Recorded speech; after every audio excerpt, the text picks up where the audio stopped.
नमस्कार दोस्तों, आज हम लेकर आए हैं आपके लिए बहुत ही खास और महत्वपूर्ण खबरें। भारतीय अर्थव्यवस्था को लेकर नए आंकड़े बताते हैं कि कृषि, मैन्युफैक्चरिंग और सर्विस सेक्टर तीनों में संतुलित वृद्धि दिखाई दे रही है। हालांकि महंगाई और बेरोजगारी अभी भी बड़ी चुनौतियां बनी हुई हैं। सरकार का दावा है कि लगातार रिफॉर्म्स, इंफ्रा प्रोजेक्ट्स और डिजिटल इकोनॉमी की वजह से ग्रोथ रेट मजबूत है। लेकिन विपक्ष सवाल उठा रहा है कि जीडीपी नंबर अच्छे होने के बाद भी आम आदमी की जेब हल्की क्यों महसूस हो रही है। रोजगार के मोर्चे पर स्टार्टअप, एमएसएमई और सरकारी भर्तियों से कुछ राहत मिल सकती है, बशर्ते ये योजनाएं समय पर और पारदर्शी तरीके से लागू हों। अमेरिका द्वारा वेनेजुएला के तेल सेक्टर पर कब्जा और ब्लॉकेड की खबरों ने ग्लोबल मार्केट में हलचल मचा दी है, जिसका सीधा असर कच्चे तेल की कीमतों पर दिख सकता है। अगर तेल सप्लाई में खलल बढ़ता है तो भारत जैसे इंपोर्ट डिपेंडेंट देशों के लिए पेट्रोल, डीजल और ट्रांसपोर्ट कॉस्ट बढ़ने का खतरा रहेगा, जो आगे चलकर महंगाई को और ऊपर धकेल सकता है। ऐसे में सरकार के सामने सबसे बड़ा चैलेंज होगा कि वह ऊर्जा सुरक्षा, वैकल्पिक स्रोत और सब्सिडी के बीच बैलेंस कैसे बनाए। निवेशकों के लिए भी यह समय सतर्क रहकर फैसले करने का है। भारतीय शेयर बाजार आज मिले जुले रुख के साथ खुलने की संभावना में है, क्योंकि अंतर्राष्ट्रीय स्तर पर भू राजनीतिक तनाव और घरेलू स्तर पर महंगाई के आंकड़ों ने निवेशकों को थोड़ा सतर्क कर दिया है। बैंकिंग, आईटी और ऑटो सेक्टर में चुनिंदा स्टॉक्स पर खरीदारी दिख सकती है, जबकि एफएमसीजी और मेटल में प्रॉफिट बुकिंग की आशंका जताई जा रही है। छोटे निवेशकों के लिए यह समय ब्लाइंड रिस्क लेने से ज्यादा क्वालिटी कंपनियों में एसआईपी या लंबी अवधि के नजरिए से निवेश करने का माना जा रहा है। एनालिस्ट लगातार सलाह दे रहे हैं कि न्यूज बेस्ड वॉलेटिलिटी के चक्कर में घबराकर निर्णय न लें। कई राज्यों में इंडस्ट्रियल कॉरिडोर और मैन्युफैक्चरिंग हब विकसित करने के लिए नए प्रस्ताव तैयार किए जा रहे हैं, ताकि स्थानीय स्तर पर रोजगार के अवसर बढ़े, माइग्रेशन का दबाव कम हो। सरकार चाहती है कि ग्लोबल कंपनियां China+1 स्ट्रैटेजी के तहत भारत में अधिक से अधिक निवेश करें और यहां से प्रोडक्शन पूरे विश्व में भेजा जाए।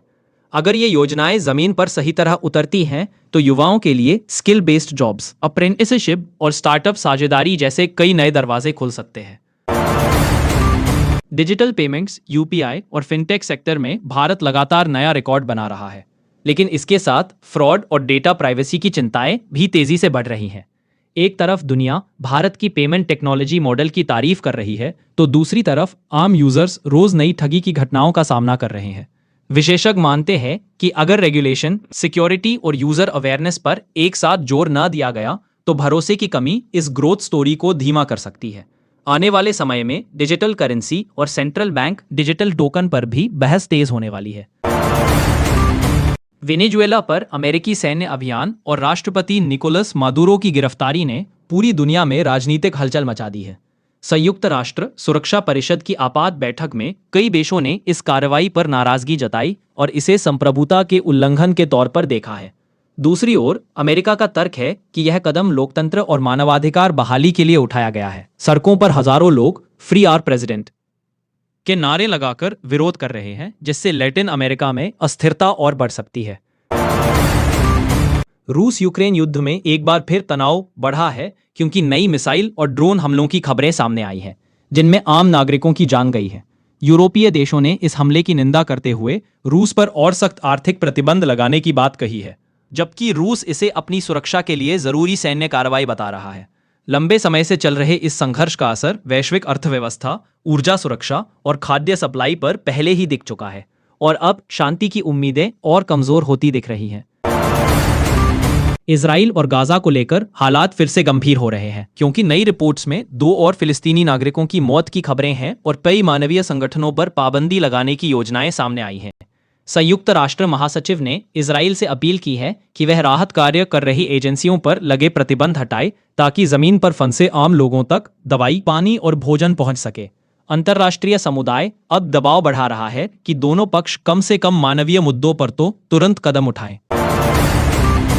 बांग्लादेश ने 2026 के राष्ट्रीय चुनाव में पहली बार पोस्टल बैलेट सिस्टम लागू करने का फैसला किया है, ताकि दूर दराज के क्षेत्रों और विशेष परिस्थितियों में फंसे मतदाता भी आसानी से वोट डाल सके।